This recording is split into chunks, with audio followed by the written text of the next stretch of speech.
सबसे पहले आप लोग यहाँ पे लाइव प्रूफ देख लीजिएगा। 70,000 रुपए का लोन हमें मिला है बजाज फिनसर्व की तरफ से और पूरे 42 महीने तक के लिए मिला हुआ है। काफी लोगों का कहना ऐसा होता है कि बजाज फिनसर्व से कोई लोन नहीं मिलता, तो ऐसा भाई कहना बिल्कुल गलत है। अगर आप सोचते हो भाई यहाँ पे लोन क्या 70,000 रुपए का ही मिलता है, ऐसा बिल्कुल नहीं, बल्कि आप यहाँ पे 10, 20, 30, 40 लाख रुपए तक का भी लोन ले सकते हो। हालांकि ये डिपेंड करेगा आपके प्रोफाइल पे। यहाँ पे सिर्फ 70,000 रुपए का लोन इसलिए मिला है क्योंकि जिनका लोन हमने यहाँ पे अप्लाई किया था उनके पास कोई इनकम प्रूफ नहीं है, सिविल भी ठीक ठाक नहीं और ना ही कोई वो जॉब करते हैं, इसलिए इनको यहाँ पे इतने का लोन मिला। और इससे ज्यादा का भी लोन मिल सकता है अगर आप यहाँ पे अप्लाई करेंगे, आपके प्रोफाइल के ऊपर डिपेंड करता है। लेकिन यहाँ पे सबसे मजे वाली बात यह है कि भाई जब यहाँ पे लोन अप्लाई कर देते हो ना, अप्लाई करने के बाद जो सेटिंग करनी होती है या फिर कह सकते हैं उसके बाद जो काम रहता है उस पर जरूर ध्यान देना। क्योंकि अगर आपने सोचा भाई मैंने लोन अप्लाई करके छोड़ दिया, अपना लोन आ ही जाएगा, तो ऐसा मुश्किल नहीं बल्कि नामुमकिन सा हो जाता है। उसके बाद जो काम है वो जरूर मैं आपको यहाँ पे इस वीडियो में बताऊंगा। तो एक बार चलिए देख लेते हैं भाई आपको लोन यहाँ पे अप्लाई किस तरीके से करना है। इसके अलावा काफी लोग कहना ऐसा भी हो सकता है भाई यहाँ पे लोन काफी महंगा मिलता है, भाई इसको सस्ता भी करवाया जा सकता है, ये भी पॉसिबिलिटी है, उसके बारे में आपको इसी वीडियो में बताऊंगा। यहाँ पर देखो ध्यान देने वाली बात यह है कि इस लोन को अप्लाई करने के एक नहीं बल्कि दो तरीके। आप चाहें तो बजाज फिनसर्व एप्लीकेशन के माध्यम से अप्लाई कर सकते हैं,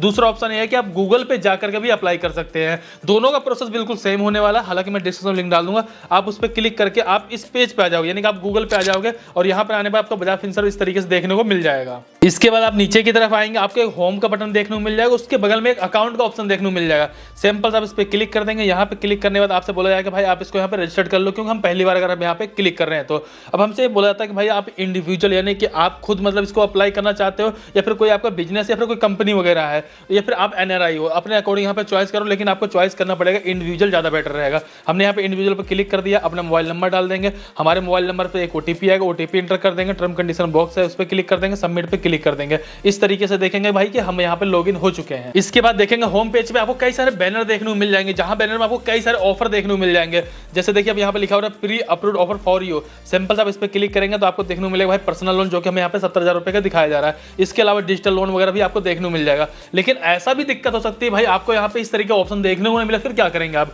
तो आपको सिंपल सा होम पेज पे क्लिक कर देना है, नीचे की तरफ आ जाएंगे, आपको यहाँ पे प्री अप्रूव्ड ऑफर देखने को मिल जाएगा और इस केस में देखेंगे आपको यहाँ पर भी लोन अप्लाई करने के लिए ऑप्शन दिया जाएगा, यानी कि आपको एक बैनर भी देखने को मिल रहा है और इसके अलावा यहाँ पर एक ऑफर का सेक्शन दिया गया है। इन दोनों में से कहीं पर भी जाकर आप लोन के लिए अप्लाई कर पाएंगे। फिलहाल सिंपल हमने यहाँ पे क्लिक कर दिया। आप देखेंगे सबसे पहले आपको यहाँ पे अपनी पर्सनल डिटेल फिलअप करना है, जिसमें कि सबसे पहले आपको फुल नेम डाल देना है, जेंडर को सिलेक्ट कर लेना है, डेट ऑफ बर्थ डाल देंगे, परमानेंट अकाउंट नंबर यानी कि पैन कार्ड का नंबर डाल देंगे। इसके बाद आपको यहाँ पे एम्प्लॉयमेंट टाइप सेलेक्ट करना, आप सैलरी पर्सन या सेल्फ एम्प्लॉयर हो। लेकिन सबसे जरूरी बात बताना चाहूंगा ये, अगर आप एक स्टूडेंट है, हाउस वाइफ है, तो भी इस लोन को अप्लाई कर सकते हो। लेकिन अप्लाई करते समय इस बात जरूर दिमाग में रख के अप्लाई करिएगा कि क्या क्या चीजें फिलअप करनी है। अगर एक छोटी सी भी गलती करो फिर तो लोन अप्लाई करने में कोई फायदा नहीं, आपको लोन मिलेगा ही नहीं। अब जैसे मान लीजिए जैसे मान लीजिए मेरे को उस बंदे का अप्लाई करना है जिनके पास इनकम का कोई सोर्स नहीं है, तो यहाँ पे सैलरी या सेल्फ एम्प्लॉयड सेलेक्ट करना पड़ेगा। अब लेकिन उसके हिसाब से उसको डिटेल भी डालनी पड़ेगी। मान लीजिए अगर मैं अपने बारे में बात करूँ, आज से मैं 3 साल 2 साल 1 साल पहले मैं जॉब कर रहा था, मैंने जॉब छोड़ दिया, तो मैं यहाँ पे सैलरी सेलेक्ट करके उसको अप्लाई कर लूंगा पुरानी डिटेल के अकॉर्डिंग।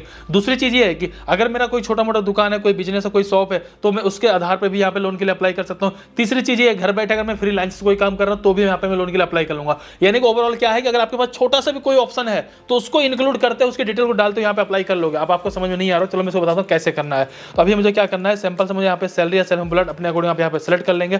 जैसे अगर मान लीजिए मैंने यहाँ पे सेल्फ एम्प्लॉयड सेलेक्ट किया तो मेरे सब यहाँ बोला जाएगा जीएसटी नंबर। अब सीधी सी बात है यार, जब मेरे पास जीएसटी नंबर ही होता, कोई बिजनेस ही होता, फिर मैं यहाँ पे लोन ही क्यों ले रहा होता। फिलहाल यहाँ पे जीएसटी नंबर के लिए बोला गया ऑप्शनल है, अगर आप डालो या ना डालो कोई फर्क नहीं पड़ने वाला है। इसके बाद पिन कोड इंटर कर दीजिए, सिटी का नाम इंटर कर दीजिए, टर्म कंडीशन बॉक्स मिलेगा उस पर क्लिक कर दीजिए और सिंपल सा कंटिन्यू पे आप क्लिक कर। इसके जस्ट बाद देखेंगे आपको यहाँ पे एम्प्लॉयमेंट डिटेल डालनी है। जैसा अगर मैंने बताया भाई मेरा बिजनेस है, तो अब यहाँ मुझे कंपनी का नाम डालना। कंपनी का नाम मतलब ये नहीं होगा बहुत बड़ी कंपनी तो उसी का नाम डालोगे।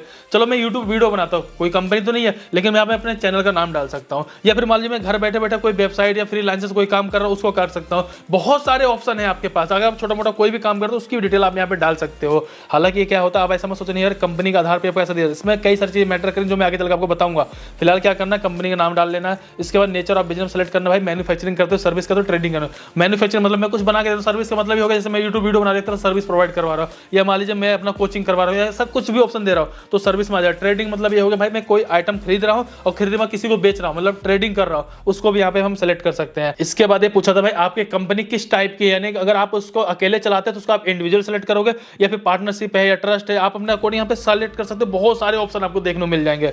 इसके बाद आपको यहाँ पर ये भी इंटर करना आप अपनी कंपनी को, या फिर आप कह सकते हो भाई इस काम को कितने समय से कर रहे हो, आप उसको यहाँ पे इंटर कर दोगे। अब आपसे ये पूछा जाता है कि भाई आपके यहाँ पर ना टर्नओवर कितनी है, 2 लाख, 5 लाख, 10 लाख, 20 लाख, जितनी भी टर्न, मतलब पूरे साल की टर्नओवर जितनी, मतलब पूरे साल जो भी इनकम होती है फिर टर्नओवर होता है, आप उसको यहाँ पे इंटर कर लोगे। अब आपसे पूछा था भाई जो आपका प्रेजेंट एड्रेस है और जो आपका ऑफिस का एड्रेस, हो सकता है मैं घर बैठे काम कर रहा हूँ तो ऑफिस का एड्रेस और प्रेजेंट एड्रेस मेरे दोनों सेम रहा तो मैं इस पे क्लिक कर दूंगा, नहीं तो नो पे क्लिक करके हम दूसरा एड्रेस भी यहाँ पे एंटर कर सकते हैं। इसके बाद सिंपल सा नीचे तरफ आ जाएंगे। आपसे पूछा था भाई कि ऑलरेडी आपकी पहले से कोई ईएमआई चल रही, कोई लोन वगैरह चल रहा है, अगर चल रहा है तो भाई कितना चल रहा है, मतलब 2 ईएमआई, 4 ईएमआई, 5 ईएमआई जो भी चल रहा है आप उसको डाल दो। नहीं है तो सिंपल सा आप इसको जीरो पे क्लिक करें, मतलब जीरो कर देंगे। इसके बाद सिंपल सा कंटिन्यू पे क्लिक कर देंगे। अब इसके बाद देखेंगे आपको यहाँ पे अपनी इनकम वेरिफिकेशन करनी है। अब इनकम वेरिफिकेशन तो आप जब करवाओ जब आपके पास कोई इनकम ही होगी, हमारे पास तो कोई इनकम नहीं है। लेकिन यहाँ पे इनकम वेरिफिकेशन के लिए आपसे आईटीआर, सैलरी स्लिप नहीं मांगा जा रहा, बल्कि आपसे बैंक का स्टेटमेंट मांगा जा रहा है। बैंक के स्टेटमेंट अगर आपकी थोड़ी बहुत भी लेन देन हो रही होगी तो उसी से वेरिफिकेशन करके आपको लोन का अमाउंट दिखा दिया जाएगा। भाई लोन यहाँ पे आपको 40 लाख रुपए तक का मिलता है,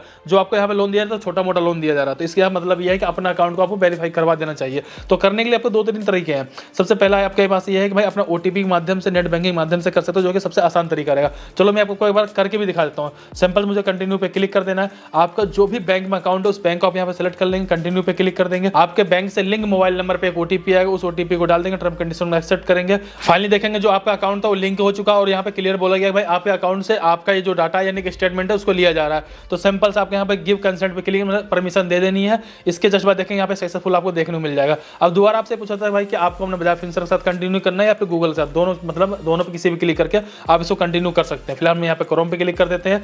अब यहाँ पे आता है मेन चीज आपका ऑफिस का एड्रेस। आपने देखा वहाँ पे कोई इनकम प्रूफ नहीं देना हुआ, सिर्फ आपका स्टेटमेंट से इसको वेरीफाई किया गया है। अब यहाँ पे ऑफिस का एड्रेस आता है। ऑफिस का एड्रेस आप अपने कंप्लीट एड्रेस को फिलअप कर लेंगे। आप घर से रहकर काम करते हो घर का एड्रेस डाल देंगे। अगर आपकी कोई दुकान या शॉप या फिर कोई कंपनी है तो आप उसका भी एड्रेस यहाँ पे एंटर कर लेंगे। इसके बाद सिंपल सा कंटिन्यू पे क्लिक कर देना है। जैसे आप कंटिन्यू पे क्लिक करेंगे आप देखेंगे फाइनली आपको यहाँ पे एक लोन की लिमिट दिखा दी गई, जो कि हमारे केस में 70,000 रुपए दिखाई गई है। ये लिमिट सिर्फ हमारे स्टेटमेंट के अकॉर्डिंग दिखाई गई है। फाइनली देखेंगे जो हमें यहाँ पे लिमिट दिखाई गई उसके लिए हमें बताया गया कि आपको 42 महीने तक का टाइम दिया जा सकता है। 42 महीने तक का आप इस लोन को ले सकते हो। अब उसी के अकॉर्डिंग आप देखेंगे यहाँ पर आपको सारी जानकारी दी गई, जैसे कि मान लीजिए 70,000 रुपए का लोन है, अगले 42 महीने तक के लिए आप इस लोन को लेने वाले हो। तो जो आपकी ईएमआई आएगी 2,791 रुपए आएगी। इंटरेस्ट के बारे में बात करें तो पर एनम के हिसाब से 32% का इंटरेस्ट आता है, जो कि अपने आप में काफी ज्यादा है। लेकिन मतलब टेंशन मत लीजिए, मैंने आपको स्टार्टिंग बताया था इसको कम भी किया जा सकता है। कम कैसे किया जा सकता है वो आगे चल के आपको बताता हूँ। फिलहाल अभी हमें क्या करना है, अगर आप इसको चाहे तो एडिट डिटेल पे करके मतलब इसको कम ज्यादा भी कर सकते हो। हालांकि 70,000 जो आपको मैक्सिमम लिमिट दी गई है, इसको अपने अकॉर्डिंग आप इसको कम या ज्यादा भी कर सकते हो, या आपको पूरा पूरा लेना है उसको पूरा पूरा भी सिलेक्ट कर सकते हो। फिलहाल सिंपल हम कंटिन्यू पे क्लिक कर देते हो तो आप यहाँ पे देखेंगे लोन की आपको सैमरी देखने को मिल जाएगी कि लोन में आपको कितने पैसे कब कहाँ पे देने पड़ रहे हैं। 32% तो आपको देखने को मिल गया, लेकिन भाई कितना महंगा पड़ेगा आपको यहाँ पे क्लियर हो जाएगा। जैसे अगर मैं बात करें भाई हम 70,000 रुपए लोन के लिए अप्लाई कर रहे हैं, प्रोसेसिंग फीस लग रही है हमारे यहाँ पे 2,864 रुपए। इसके बाद हेल्थ प्लस और यहाँ पे देखेंगे आपको 2 इंश्योरेंस के लिए कहा जा रहा है, इस पर टिक मत करना। अगर टिक करोगे तो आपका यहाँ पे जो चार्जेस है और ज्यादा बढ़ जाएंगे। अब यहाँ पे जो टोटल लोन का अमाउंट बन जाता है वो 72,864 रुपए बन जाता है, क्योंकि इसमें प्रोसेसिंग फीस को भी ऐड कर दिया गया है। और यहाँ पे अगर मैं बात करूँ स्टैम्प ड्यूटी 0 लग रही है। इसके बाद देखेंगे broken period interest free EMI interest, यानी इसका मतलब ये हो गया मान लीजिए आपने 20-25 तारीख को लोन के लिए अप्लाई किया तो जो 4-5 दिन का टाइम इस महीने में रह गया उसकी जो मतलब इंटरेस्ट बनेगा वो आपको यहाँ पे देखने को मिल जाएगा। और टोटल पैसा आप उनको जो पे करोगे इंटरेस्ट के नाम पे वो देखेंगे 2,928 रुपए। तो इस तरीके से आपको सारे चार्जेस वगैरह देखने को मिल जाएंगे। अब यहाँ पर ये भी समझने वाली बात है कि हमारे बैंक अकाउंट में कितने पैसे आएंगे। 69,936 रुपए हमारे बैंक अकाउंट में आएंगे। इसके अलावा जैसे आप नीचे की तरफ क्लिक करेंगे तो आपको यहाँ पे लोन का अमाउंट, लोन का वेरिएंट, लोन का ट्यूनर टाइम, लोन के इंटरेस्ट के बारे में और लोन की ईएमआई के बारे में और लोन का ईएमआई ड्यू डेट कब से स्टार्ट होगी वो भी आपको यहाँ पे देखने को मिल जाएगी। जैसे अगर हम इस महीने में अप्लाई कर रहे हैं तो हमें यहाँ पे नवंबर में पहले ईएमआई देने की जरूरत पड़ेगी। तो इस तरीके से सारी जानकारी आपको देखने को मिल जाएगी। सिंपल आपको कंटिन्यू पे क्लिक कर देना है तो आपकी डिटेल यहाँ पे दिखाई जाएगी, केवाईसी वाली डिटेल दिखाई जाएगी। अगर आपको सही लगता है तो आप यस पे क्लिक करिए, अगर आपको लगता है कुछ चेंजेस करना सिंपल आप इसको नो पे भी क्लिक कर सकते हैं। फिलहाल जो हमारी केवाईसी डिटेल वो सही है, सिंपल हम कंटिन्यू पे क्लिक कर देंगे। कंटिन्यू पे क्लिक करने के बाद देखेंगे आपको यहाँ पे बैंक अकाउंट वेरिफिकेशन कहा जाएगा। बैंक अकाउंट वेरिफिकेशन मतलब ये होगा आप जिस अकाउंट में अगर आपकी इनकम वगैरह आती है फिर रेगुलर आप उसको यूज कर रहे हैं उस अकाउंट को वेरिफिकेशन कर सकते हो, या फिर कह सकते हैं कि भाई जिस अकाउंट में आप अपने पैसे को लेना चाहते हो उसको वेरीफाई करना, ताकि वेरीफाई होने के बाद उसी अकाउंट में आपका पैसा आ सके। कई बार क्या होता है अगर आपका अकाउंट एक्टिव नहीं होगा, अगर आपके नाम से नहीं रहेगा तो भी पैसा आपका नहीं आएगा। इसलिए आपके नाम से आपका बैंक अकाउंट होना चाहिए, वो भी एक्टिव अकाउंट होना चाहिए। अगर आपने बजाज फिनसर्व एप्लीकेशन पहले भी यूज किया हो तो आपका यहाँ पे अकाउंट ऑलरेडी पहले भी दिखा दिया जाएगा। अगर आपने पहले नहीं यूज किया तो सिंपल सा ऐड अकाउंट पे क्लिक करके अपना बैंक अकाउंट ऐड करेंगे और आपके अकाउंट में 1 रुपए पहले क्रेडिट किया जाए ताकि आपके अकाउंट को वेरीफाई किया जाए। इस तरीके से आपका बैंक अकाउंट यहाँ पे ऐड हो जाएगा। सिंपल हमें कंटिन्यू पे क्लिक कर देना है। अब फाइनली आप लोग यहाँ पे देखेंगे जो हमारा एप्लीकेशन तो सक्सेसफुल यहाँ पे सबमिट हो चुका है, लेकिन उसके नीचे एक चीज बड़े ध्यान से देखिएगा। हालांकि यहाँ पे आपको मैं दिखा देता हूँ, यहाँ पे लिखा हुआ रहा है एक प्रेजेंटेटिव आपसे कॉल पे कनेक्ट करेंगे, जो कि यहाँ पे उनका नंबर भी दिया गया, उनका नाम भी दिया गया। तो एक बात बड़ा क्लियर हो चुकी है कि अब इस लोन के बारे में, जैसे मैंने आपको बताया कि लोन को अप्लाई करने के बाद जो बातें ध्यान रखनी है वो चीज़ आपको यहाँ पे ध्यान रखनी है। अभी क्या होगा, 12 से 14 घंटे या 10 घंटे या 2 घंटे के बाद ही हो सकता है, या 1 घंटे के बाद आपके पास कॉल आना चालू हो जाए और आपसे बता जाए भाई आपने यहाँ पे लोन के लिए अप्लाई किया हुआ, इस नंबर से कॉल आ जाए। अब आपके दिमाग में भाई हो सकता है हमारे पास यार कॉल ही ना आ रही हो। काफी लोग कमेंट कर बोलते हैं भाई कोई कॉल नहीं है, 24 घंटे हो गए। भाई अगर आपने सही तरीके से अप्लाई किया, अगर आपके पास कॉल नहीं आ रही है ना, आपको यहाँ पे नंबर दिया गया, इस नंबर पर खुद भी कॉल करके आप पूछ सकते हो कि जी हमने लोन के लिए अप्लाई किया था, क्या प्रोसेस रहा इसका। अब यहाँ पर आपका लोन इस तरीके से अप्लाई हो जाएगा। अब इसके बाद एक चीज़ और भी आपको समझना जरूरी है। अब आपको जैसे मैंने बताया भाई इंटरेस्ट के बारे में, जब आपके पास कॉल आती है ना, जब आप उनसे बोले भाई मुझे लोन तो लेना है, लेकिन जब वो बोले भाई 32% इंटरेस्ट लग रहा है, आप सीधा बोले मुझे लोन ही नहीं लेना, लोन बहुत महंगा पड़ रहा है, वो खुद कम कर करके आप कोशिश करेंगे भाई ये लोन आपसे ले लें। भाई मतलब अगर आपने मान लीजिए 32 है, 32 यहाँ 30 हुआ, 24 हुआ, 25 हुआ, जितना कम आप करवा सके उतना कम करवा के अगर आप उनसे लोन ले सकते हो, बार्गेनिंग कर सकते हो, क्योंकि उनको पता है भाई अगर लोन आप लोगों कहीं ना कहीं उनको भी कुछ ना कुछ कमाई होगी। तो यहाँ पे मैक्सिमम पहले लेके चलते हैं, ताकि आप कम भी करवाएं तो ठीक है, कम नहीं करवा तो भाई उनका 32% बहुत ज़्यादा हो जाएगा। तो अपने हिसाब से इसको कम ज़्यादा आप करवा सकते हो। अब इसके आगे क्या प्रोसेस है आप उसको बात समझ लीजिएगा। जैसे कि अभी आपको यहाँ पे सारी जानकारी देखने को मिल जाएगी। अब इसके आगे जो प्रोसेस आप यहाँ पे देख लीजिएगा। सबसे पहले आपने जो भी डिटेल यहाँ पे डाला हुआ, मतलब जैसे मतलब अपना अकाउंट नंबर डाला हुआ है, फिर अपने पैन कार्ड, आधार कार्ड डाला या स्टेटमेंट दिया, उसको यहाँ पे सबसे पहले इसको वेरीफाई किया जाए। वेरीफाई करने के बाद आपका यहाँ पे सिविल स्कोर को चेक किया जाएगा। सिविल स्कोर इसलिए चेक किया जाता है कि ताकि ऐसा तो नहीं है भाई कहीं आपने पहले से कोई फ्रॉड वगैरह कर रखा हो, कोई टाइम से पेमेंट नहीं कर रखा होगा, तो उसकी वजह से हो सकता है आपका लोन भी रिजेक्ट हो जाए। अगर आपका सिविल थोड़ा बहुत भी ठीक ठाक है, आपने कोई फ्रॉड नहीं कर रखा, तो आपका सिविल स्कोर यहाँ पे चेक हो जाएगा। इसके बाद कुछ देर के बाद आपको यहाँ पे देखने को मिलेगा दोबारा, जब अपने इसी एप्लीकेशन में आकर चेकआउट करेंगे तो आपको यहाँ पे अप्रूव का ऑप्शन देखने को मिल जाएगा, या फिर आप कस्टमर केयर से बात करेंगे आपको सारी जानकारी भी दे देंगे। इसके बाद आपके ई मैंडेट कंप्लीट होगा, यानी कि अगर आप लोन ले रहे हो तो आपके बैंक अकाउंट से ऑटोमेटिक ही जो बैंक अकाउंट अपने यहाँ वेरीफाई किया उससे ऑटोमेटिक आपकी ईएमआई डेबिट हो जाएगी। इसके बाद लोन का एग्रीमेंट आप साइन करोगे और आपके बैंक अकाउंट में इस पैसे को ट्रांसफर कर दिया जाएगा। तो ये प्रोसेस है जिस प्रोसेस के साथ आप यहाँ पे इस लोन के लिए अप्लाई कर पाएंगे। इस वीडियो में मैंने आपको सारी जानकारी शेयर कर दी, लेकिन यहाँ पर एक बात और भी एडिशनल आपको ध्यान में रखने की जरूरत है।